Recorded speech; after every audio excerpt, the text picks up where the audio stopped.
मंडी जिला के जोगिंदरनगर के गरोडो में गरोडो के प्रधान संतोष सोनी के घर के प्रांगण में भागमाल का आयोजन किया गया। बताते चले कि मझारों के लक्ष्मी नारायण मंदिर में गरोडो के प्रधान संतोष सोनी ने निर्जला एकादशी के उपलक्ष्य में श्री लक्ष्मी नारायण मंदिर में एक विशेष आयोजन किया, जिसमें कि मंडी से श्री श्री 1008 स्वामी राजेश्वरानंदन सरस्वती महाराज द्वारा मूर्तियों का अभिषेक, कथा प्रसंग और कीर्तन कार्यक्रम आयोजित किया। इसके साथ ही महाराज के भजनों से श्रद्धालु खूब झूमे। साथ ही समिति द्वारा निर्जला एकादशी के उपलक्ष्य पर ठंडे मीठे पानी की छबील भी लगाई गई। इस मौके पर पूर्व महिला मोर्चा अध्यक्ष मेघना ठाकुर, विजय सोनी, संतोष सोनी, समिति के प्रधान विनोद, पवन, इंदर शेर सिंह, सुनील भारती, जीवन थापा और पवन थापा। संत का हाथ पकड़ के रखो। इसी कड़ी में आज निर्जला एकादशी को शुभ अवसर पर, जिसको भीमसेनी एकादशी के नाम से जानते हैं, एक समय जब अन्न में ब्रह्म का वास होता है, अन्न रोते हुए भगवान नारायण के पास जाता है और रोने लगता है, भगवान हर एक व्यक्ति को छुट्टी है, हर एक व्यक्ति को अवकाश है, लेकिन भोजन को अवकाश नहीं है, अन्न को अवकाश नहीं है। हमको लोग दिन भर रात भर खाए चले, तो प्रभु सबको जब अवकाश है तो हमको भी अवकाश दीजिए। जब सबको छुट्टी है तो हमको भी छुट्टी मिलनी चाहिए। तब भगवान नारायण ने कहा कि एकादशी के दिन जो भी व्यक्ति अन्न खाएगा, उस अन्न की जगह वो व्यक्ति संपूर्ण विश्व का पाप खाएगा। बाल हत्या, ग्वाम हत्या, गौ हत्या तथैव च, ये जो विशेष बड़े बड़े जो पाप हैं सबको वो खा जाएगा।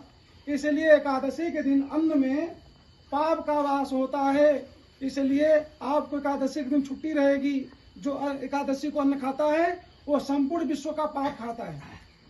इसी क्रम में जब भगवान यमराज का जो संविधान हुआ, उसमें बोला गया जो एकादशी व्रत नहीं करता है उसको नरक की यात्रा करनी पड़ती है।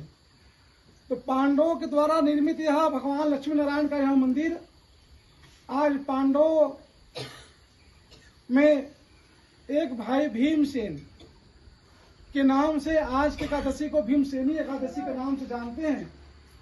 भगवान के पास में जाके भीमसेन ने कहा, प्रभु मैं तो बिना भूख के, बिना अन्न के नहीं रह सकता, मुझे इतनी भूख लगती है। शास्त्र कहता है 70 मन नाश्ता करते थे। कौन? भीमसेन। नाश्ता से 4 गुना भोजन होता है। तो एक 70 मन खाते थे नाश्ता, एक मन में 40 किलो होता है, उस हिसाब से जोड़ लेना। तो भगवान ने कहा फिर तो कहे कि मैं तो व्रत नहीं कर सकता, कैसे हमारा उद्धार होगा? तो भगवान ने कहा था कि अगर आप 24 एकादशी पड़ती है एक वर्ष में, और जब अधिक मास आता है तो 2 एकादशियां बढ़ जाती हैं।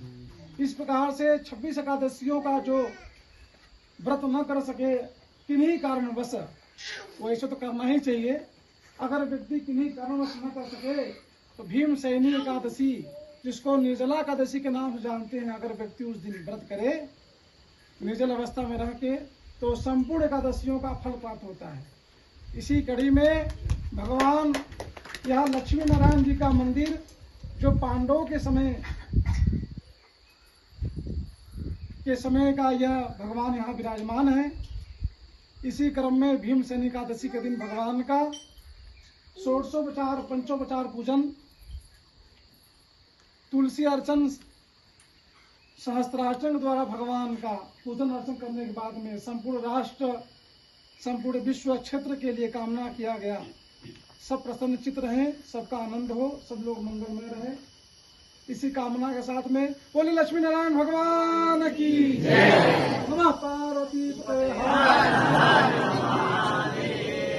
एकादशी के दिन क्या करें? एकादशी के दिन भगवान के सम्मुख होके कीर्तन कीजिए, नाचिए, गाइए, भगवान के नामों का स्मरण करते हुए। शास्त्र कहता है भगवान के सम्मुख नाचने से 84 लाख योनियों में नहीं नाचना पड़ता है। इसलिए सभी लोग भगवान कीर्तन करते हुए अपने श्रद्धा पुष्पांजलि अर्पित करते हुए भगवान लक्ष्मी नारायण से प्रार्थना करें, सबका मंगल हो, सब सुखी हो। सर्वे भवन्तु सुखिनः सर्वे सन्तु निरामया सर्वे भद्राणि पश्यन्तु मा कश्चित् दुःखभाग् भवेत्। नमः पार्वती पतये।